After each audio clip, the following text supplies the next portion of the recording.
जिस इलाके में मैं रहता हूँ, कस्तूरबा नगर क्षेत्र में, हमारे पास कोई बंदा नहीं है जिसके पास हम जाके अपने सॉल्यूशन के जवाब दें। अगर हम कहीं जाते हैं, जैसे अगर हम यहाँ बात करें, हमारे को रेगुलर परेशान किया जाता है by MCD. Being a builder मेरे को एमसीडी परेशान करती है। बट अगर मैं अपने लोकल जो हमारे काउंसलर्स हैं या एमएलए के पास जाता हूँ, तो वहाँ पर हमको पैसों की ब्राइब्स की मांग करी जाती है, या फिर बोला जाता है कि हमारे सॉल्यूशंस ड्राइव नहीं होते। किस तरीके के बिल्डर्स को परेशानी होती है एमसीडी के द्वारा? देखिए, हम ये ओपनली नहीं बोल सकते क्योंकि हमारे बिल्डर फर्म से बिजनेस करना है, हमें इस मार्केट में रहना है, तो मैं अपने बिजनेस के सारे पत्ते तो आपके सामने खोल नहीं सकता। बट येस, मैंने जितना बता सकता, मोटा मोटा बता ही दिया। ये देखो, मैंने ब्राइब वर्ड इतना ओपनली यूज़ कर दिया है, तो इससे मोटा और आप क्या ही लेना चाहेंगे, समझ रहे हैं? तो हमको परेशानियां मिलती है। हिसाब से जो ईमानदारी से अपना व्यापार करना चाहता हूँ या बिल्डिंग करना चाहता हूँ, यूथ जनरेशन पर मैं बताता हूँ। देखिए, जब मैं 10 साल पहले कोई भी पार्टी थी, उस टाइम मैं बहुत छोटा था, मैं उस टाइम कोई बिज़नेस कर नहीं रहा था। बट अब मैं बिज़नेस कर रहा हूँ तो मेरे को एक एमसीडी फेस करना पड़ रहा है प्रॉब्लम, जो कि मैं अपने जो सीनियर्स हैं, अपने बड़े हैं, उनसे बात करता हूँ। तो पहले ये प्रॉब्लम नहीं थी। एमसीडी बहुत एक्टिवली आपको परेशान करती है, आपके काम भी नहीं करती। अगर आप इसी रोड पे मेरे साथ चलना चाहेंगे तो इस रोड पे काम नहीं करा गया। ये अगर भगवान ने कहा तो ये मेरे परदादा जी के नाम पे ये रोड है। हमने जब हमारे पुराने एक काउंसिल इलेक्शन वो थे एमएलए साहब नीरज बसोया जी, उन्होंने ये रोड बनवाई थी। उसके बाद इस रोड की ना कभी केयर करी गई है, ना कुछ करी गई है। हमारे दादाजी के, मेरे परदादा जी के नाम पे ये रोड है, यहाँ पे नाम लिखा हुआ है, ना उसकी केयर करी गई है। तो ये लोगों को ही तो परेशान किया जा रहा है। आप बताइए और क्या है? अगर रोड मेरे को अच्छी मिल जाएगी, वाटर सीवेज सिस्टम अच्छा मिल जाएगा, दिल्ली में अगर पानी नहीं दम रहेगा, तो हम क्यों पार्टी चेंज करेंगे? आपको क्या चाहिए? कनेक्टिविटी अच्छी, कनेक्टिविटी का काम नहीं करा। इंफ्रास्ट्रक्चर हमारा लो कर दिया है बहुत ज़्यादा। इंफ्रास्ट्रक्चर, अगर आप बोल रहे हो इंफ्रास्ट्रक्चर इंप्रूव करें, क्या इंप्रूवमेंट आप बताओ कि हमको आम आदमी पार्टी ने दी है? आप मेरे को बताओ, फिर मैं उसको आपको केटर करूँगा उस चीज़ के लिए। जैसे कहते हैं, मान लीजिए आम आदमी पार्टी का, हम उनके प्रवक्ता तो है नहीं, लेकिन हम उनकी बात कर रहे हैं कि वो जो पब्लिक के बीच में अपनी चीज़ों को कर रहे हैं कि जी पब्लिक के बीच में कह रहे हैं कि हमने यहाँ के वर्ल्ड क्लास मोहल्ला क्लिनिक बनाया है, वर्ल्ड क्लास स्कूल बनाया है, और वर्ल्ड क्लास यहाँ पे हमने लोगों को मॉडल दिया, सीसीटीवी लैस कर दी दिल्ली को, ये तमाम सारी चीज़ों। चलो सीसीटीवी की आज हम बात कर लेते हैं। हमने सीसीटीवी लगाए हैं, बट आप उनको देख नहीं सकते। आप उनको देखने के लिए, अगर मेरे को कुछ जाता है, पुलिस स्टेशन जाना है, उसके लिए मेरे को एफआईआर लिखवानी, छोटी सी चीज़ के लिए अगर मेरे को सीसीटीवी चाहिए तो मेरे को पहले एफआईआर लिखवानी पड़ेगी, थाने जाना पड़ेगा, थाने के 10 चक्कर काटने पड़ेंगे। जब मैं वो छोटी सी सीसीटीवी देख रहा हूँ, उस सीसीटीवी देखने के लिए मेरे को कोई बंदा नहीं बताया कि मेरे को यहाँ जाना है, इस ऑफिस में जाना है। वो सीसीटीवी है, चल भी रहे हैं, मुझे क्या पता। मतलब आप मोदी के विजन से प्रभावित हैं? मैं मोदी के विजन से प्रभावित हूँ, बट मैं इस आम आदमी से परेशान हूँ। और अगर खुल के बोल दिया तो बिजनेस करने में भी दिक्कत है। हाँ, ऑब्वियसली, क्योंकि काउंसलर अब भी उन्हीं का ही है। भ्रष्टाचारी बहुत बड़ी है। जैसे ये यूथ जो हमारे यहाँ की एमसीडी काउंसलर हैं, वो अब भी दूसरी पार्टी से मिले हुए हैं, तो हम ओपनली नहीं बोल सकते ना बहुत सारी चीज़ें। ये क्या युवाओं को, दिल्ली के युवाओं को इस तरीके की चीज़ों को फेस करना पड़ रहा है क्या? जो बिजनेस करना चाह रहा है, अगर किसी के खिलाफ बोल देगा तो उसको काम नहीं करने दिया जाएगा, ये सारी चीज़ें दिल्ली में भी है क्या? देखो, यहाँ हम खड़े हैं, मैं अजय बसोया बोल रहा हूँ यहाँ से, कस्तूरबा नगर विधानसभा में। मैं, ये छोटा भाई है हमारा, ठीक है ना। यहाँ सारे लोकल लोग खड़े हैं। अभी हम पूरे हिंदुस्तान की बात ना करके दिल्ली की बात करेंगे। दिल्ली की बात करेंगे तो कस्तूरबा नगर विधानसभा की बात करेंगे। यहाँ जो पिछले 11-12 साल में हम लोगों ने जो फेस किया है, भाई ने सही कहा, ये रोड जब बनी थी नीरज बसोया जी ने ही बनाई थी, और ये उसके बाद इसकी रिपेयरिंग तक नहीं हुई। यही नहीं, अंदर की पूरे बापू पार्क ले लो या गांव की सड़कें ले लो या अर्बन विलेज में हम खड़े हैं यहाँ दिल्ली के सेंटर में, और ये साउथ से सामने, और रोड के इधर ये कोटला है। लेकिन यहाँ की हालत आप देख लो, किसी बदतर गांव से भी बुरी है। किसी को आप शिकायत नहीं कर सकते। शिकायत करने जाओगे, आपकी हिम्मत होनी चाहिए, आप वहाँ जाके शिकायत कर पाओगे कि नहीं। वहाँ कोई शिकायत भी नहीं करने से डरते हैं लोग, और अगर आपने कर भी दी तो भाई साहब क्या होगा, वो यहाँ के लोग हम एक आध दिनों से देख रहे हैं कि मान लीजिए जैसे हम बंगाल गए, उत्तर प्रदेश कवर किया, कई जगह पे कवर किए, तो वहाँ पे जैसे अग्रेसिव वाली पॉलिटिक्स जो होती है तैयार की जा रही है, क्या यहाँ पे भी आम आदमी पार्टी के द्वारा उस तरीके से अग्रेसिव पॉलिटिक्स तैयार की जा रही है क्या? विपक्ष जैसे बिहार वगैरह में हो गया, एक अग्रेशन के साथ उग्र तरीके से पॉलिटिक्स यहाँ पे भी तैयार हो रही है क्या? देखो, उग्र तो यहाँ नहीं कह सकते क्योंकि यह दिल्ली है, चप्पे चप्पे पे पुलिस है। आपको पुलिस प्रोटेक्शन इतनी बढ़िया है यहाँ पे। अमित शाह जी ने, मोदी जी ने ऐसा पुलिस दे रखी है, यहाँ पे कोई गुंडागर्दी तो कर नहीं सकता। लेकिन उस चीज़ को करने के बहुत और तरीके भी है। आपको अलग अलग तरीके से परेशान किया जा सकता है। मेरा एक छोटा सा मकान आज 12 साल से बंद पड़ा है, तुड़वा दिया गया है। मैं बना नहीं पा रहा हूँ भाई साहब, मैं किससे जाके रहूँगा ये बताओ।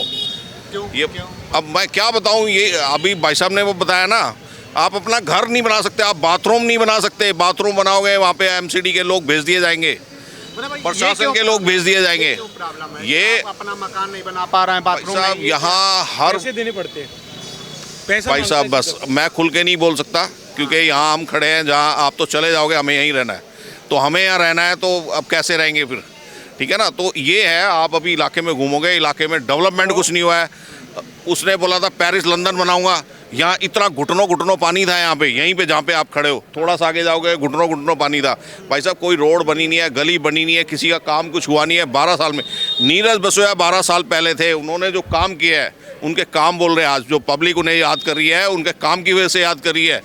किसी को वो खाने को नहीं दे रहे हैं नीरज बसोया जी, लेकिन जो डेवलपमेंट कार्य थे, जो पार्कों की सुविधा थी, जो रोडों की सुविधा थी, वो सब बहुत बढ़िया अच्छे क्लास की थी।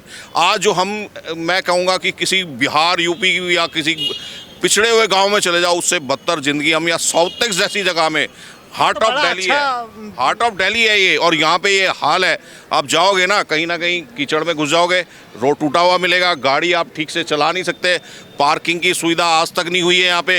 ये इतना बड़ा बाज़ार है, पूरे कनॉट प्लेस तक का आदमी कोटला बाज़ार में आता है शॉपिंग करने, 10 गाड़ी इकट्ठा नहीं खड़ी कर सकते, कोई पार्किंग की सुविधा नहीं है। हम कब से मांग रहे हैं, नीरज बसोया जी ने विश्वास पार्किंग दिलाया। तो लगती है, पार्किंग तो रोडों पे लगती है, पर्ची पैसे भी काट के दिए जाते हैं हम लोगों को। हम तो बोल रहे हैं, हम पर्ची भी कटाएंगे, पार्किंग के पैसे भी देंगे, लेकिन हमें पार्किंग तो मिले। मतलब रोडों पे पार्किंग के यहाँ पैसे रहता काटे हूँ। जाते हैं, वो तो मैंने देखा है, मैं खुद अपनी गाड़ी खड़ी करता हूँ, यहाँ आप रोड पे खड़ी करते हैं ना, का पैसा भी लगता है। तो हम तो बोल रहे हैं देना पैसा, इलाके वाले सब देने को तैयार है। मार्केट है, मार्केट की पार्किंग होनी चाहिए, कोई पार्किंग की व्यवस्था नहीं है। पानी है वो आज जो पहले मीठा जिस पानी पार्किंग में हम लोग खड़ी करते हैं गाड़ियां, वो अवैध पार्किंग हैं। रोडों पे जो गाड़ियां खड़ी होती हैं, एक मिनट, जो रोडों पे किसी भी चांदनी चौक का मार्केट हो गया या लाजपत नगर का मार्केट हो गया, या आप दिल्ली के किसी भी इलाके में जाएंगे, जो मार्केट है वहाँ पे रोडों पे जो गाड़ी खड़ी होती हैं वो एमसीडी की अवैध पार्किंग है, उसमें पे करना पड़ता है हम लोग। मैं एक चीज़ पूछना चाहता हूँ, आप कौन सी पार्किंग की बात कर रहे हैं कि जहाँ आप इजीली गाड़ी लगा रहे हैं,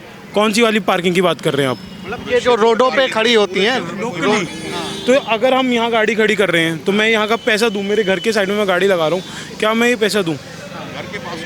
हाँ ना, जो समस्या है पार्किंग की समस्या। यहाँ के लोग क्या इस बार डर का जवाब वोट से देंगे?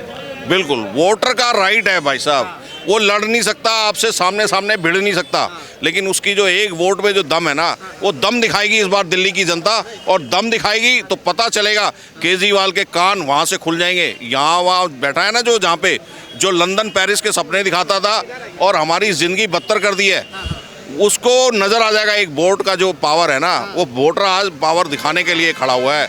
आज जो घर घर जाके वोटर जो बोल रहा है ना, और नीरज बसोया के नाम पे जो वोट पड़ने वाली है, वो भाई साहब वो परेशान हो गए, क्योंकि नीरज बसोया जी ने पहले करके दिखाया है इस क्षेत्र में काम। क्या है सर्वे इस बार, कितनी सीटें किसको मिलेंगी? 70। सर्वे देखो, मैं उस सर्वे का सर्वे क्या है? पब्लिक का सर्वे तो 30 के ऊपर जा रहा है। अब क्या है पब्लिक का सर्वे? बीजेपी सीट है, ये फूल आ रही है कि झाड़ू आ रही है कि पंजा आ रहा है? फूल आएगा भाई साहब इस बार। क्या है सर्वे?